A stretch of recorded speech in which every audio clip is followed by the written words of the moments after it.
Hey there, expert investors.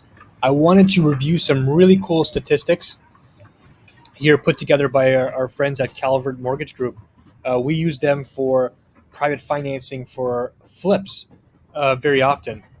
We've used them ourselves internally in our team for our own flips, for own personal deals, and we refer them to clients quite often. So let's jump into this. These are economic indicators for Ontario ending January 2022, and we'll get into some of the cities in a second here. So I want to touch on a few key points. So GDP growth, okay, Ontario versus Canada, we're actually down a little bit total GDP growth. Canada as a whole down 2.3%, and Ontario down just 2%, slightly better than the rest of Canada. CPI, which is inflation, I'm not even going to talk about their calculated inflation because we all know that's not a true reflection of the real inflation that's happening in our marketplace. Let's just say it's way up. Okay. Unemployment statistics. As of January 2022, Canada as a whole 6.2%, Ontario 6.7%, almost equal. But year over year, it's down 2.7 and 3 points total, which means more people are back to work from the COVID shutdowns and all that kind of stuff. So that is positive news. Uh, Labor participation, 65%, or almost right on track. Ontario is with Canada. Okay, population, okay, of Ontario grew 1.2%, almost 15 million now, just shy of 15 million in Ontario, and net migration, just about 36,000. That's down 300%, obviously because of the restrictions at the border, but that should go back to a normal pace. I'm not saying excuse me, that should go back to the pace we've been used to in the last couple of years. I'm not saying I agree with it. I'm just saying with the policies in place and the number of people who are just waiting to come in, that should go back, at least in the short term. Economic stats: imports are up tremendously, 15%. Exports also up. The trade balance has also increased, but that's an opposite indicator, meaning there's a larger trade balance. Uh, Manufacturing and retail sales all up. That's all great. Okay. Mortgage arrears. Ontario, we are much lower than the average. I mean, Canada as an average is super low, 0.24%. So a quarter of a percent is more than 90 days in arrears, and in Canada, it's a tenth, less than a tenth of a percent. Okay, so we're doing really well there. Very few people are having uh, payment problems with their mortgage. Let's put it that way. Housing starts, meaning the amount of new homes being built, is up everywhere.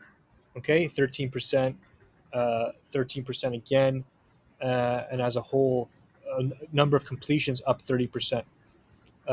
So that's also good. We know there's tremendous demand, so that's going to keep on pace. Average weekly earnings, we're just about at pace with the rest of Canada, a few dollars more. Consumer price index, again, CPI, we know that's much higher. Bond rates. So expect the bond rates to increase. We should have one or two bond rate increases this year, which will affect our prime interest rate, and we'll see mortgage rates increase because of this. Okay, so that's an important one. Now, Ottawa, we're going to skip. No offense to Ottawa. Um, they might have a population increase because of the convoy, but not. We're going to skip that, and we're going to talk right about Hamilton. Okay, so what's interesting about Hamilton? Unemployment rate basically very steady. Year over year, more people are back to work. Okay, number of employed people up 5%. Participation is up slightly. Population also up. Okay, it's gone from just shy of 800,000 to just above 800,000. All of that very good. Okay, so we know sales are up. I don't want to go into every last statistic, but basically Hamilton's doing really well. Average price of single family detached, 952,000. I said I would do jumping jacks, for an hour straight when the average price hits a million. So I'm going to start stretching and warming up real soon.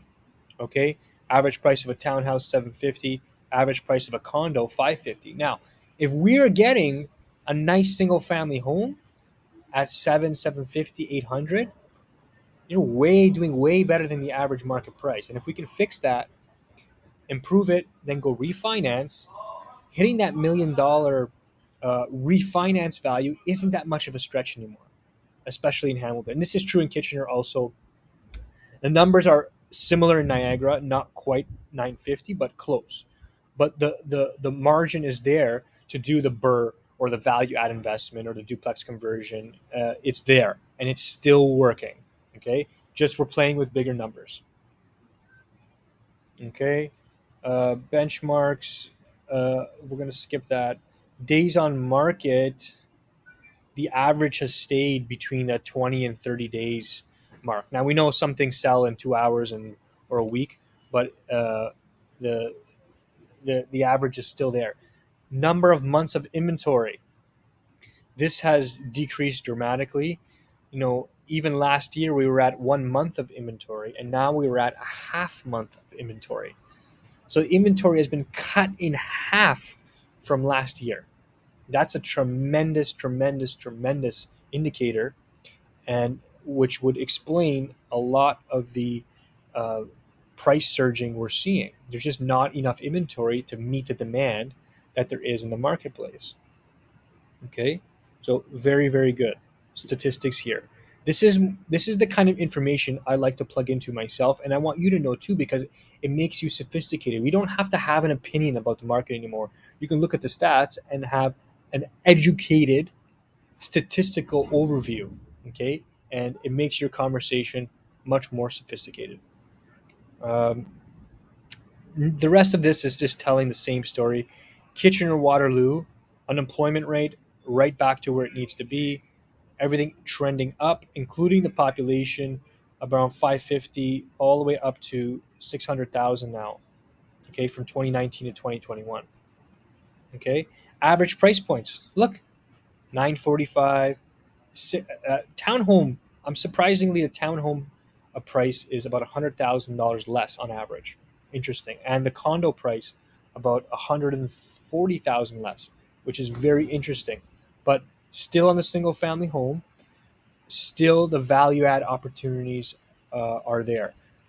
If we can scoop them at the 7 to 800 mark, even slightly above 800, depending on the type of home and what value we can add to it. There's still lots of room to do the BRRRR, to recover your capital, and to recycle that money and keep your portfolio growing with cash flow.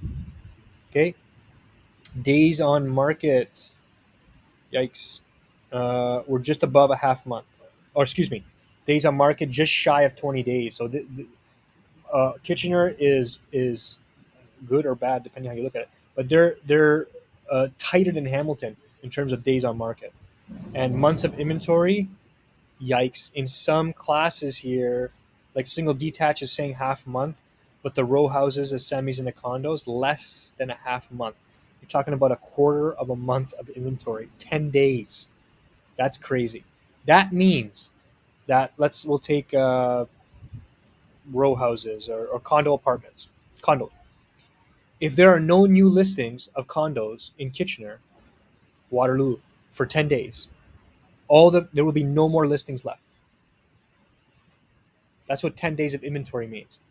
If new listings stop after 10 days, the amount of inventory will completely expire and there will be none left. So we need new listings, is what I'm trying to say.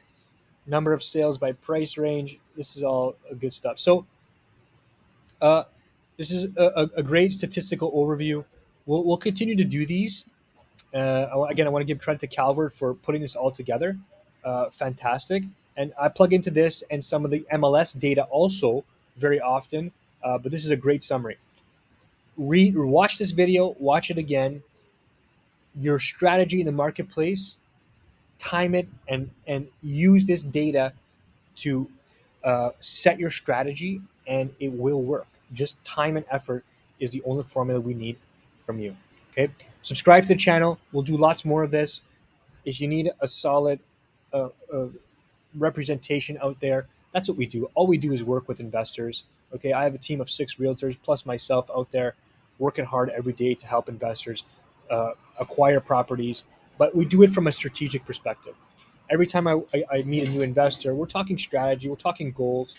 I want to use real estate as a vehicle to help you get from where you are now to where you want to be. Okay, and that's the strategic difference. We're not transactional. We're relationship based. Talk soon, everyone.